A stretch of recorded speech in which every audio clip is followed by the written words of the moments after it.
So we're going to talk about a building that has seen it all. I mean, a grand beginning, a totally catastrophic flood, and then decades of just neglect.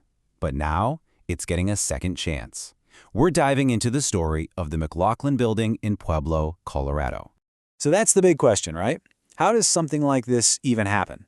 The McLaughlin Building, it's so much more than just bricks and mortar. It's really a story about resilience. And it shows us why saving our history is just so critical. So let's start at the very beginning. All right, to really get why this building is such a big deal, we've got to rewind the clock. We're going back to the late 19th century, a time when Pueblo was this booming industrial city. And this landmark, it was a shining example of all that prosperity. The year is 1891, and the McLaughlin block, that's what they called it back then, goes up. Now, this wasn't just another building. It was actually a memorial to a pretty prominent local guy, Michael McLaughlin, and it was designed from day one to be a real cornerstone of the community. Okay, so its architectural style is called Victorian eclectic. All that really means is that it was blending a bunch of different cool design ideas from the time. You can really see those prominent Romanesque features, the heavy stonework and those big rounded arches. It gave it this really grand, kind of imposing presence. This building was absolutely designed to make a statement. And inside, it was like a city within a city. It was way more than just a hotel. It had 2 saloons, 2 restaurants, even a barber shop and a shoe shop. Just try to imagine the energy in there. It was a true commercial and social hub, the absolute heart of Pueblo's Union Avenue, where deals were being made and everyday life was just happening.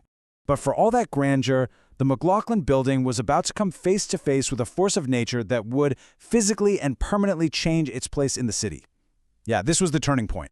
This timeline right here shows you that critical moment. See, when it was built in 1891, it had what they called a garden-level entrance, basically right there on the original street.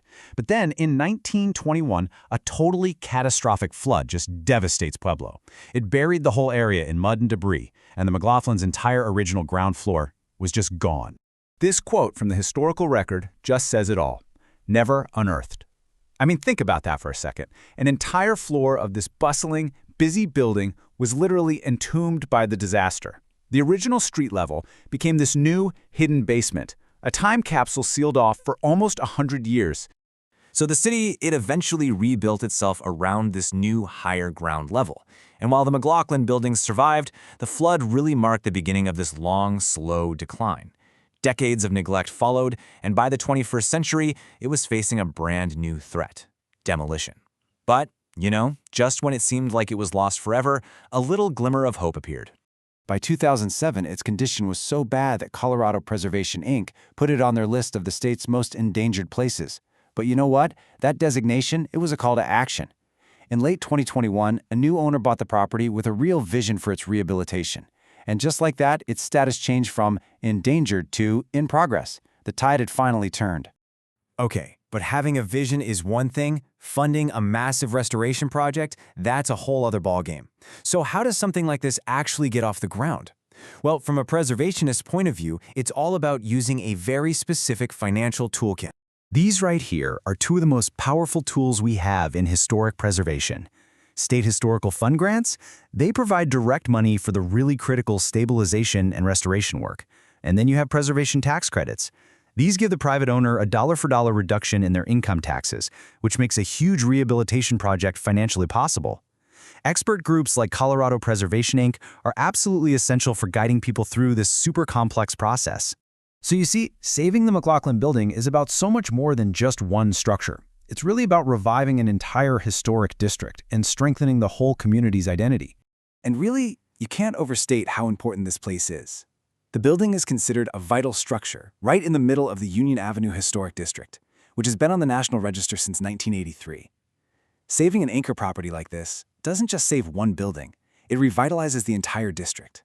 It sends this powerful message that this history is the foundation for our future. The revival of the McLaughlin Building is such a powerful reminder that our landmarks are not invincible. They need champions. And it kind of leaves us with a question to think about in our own communities.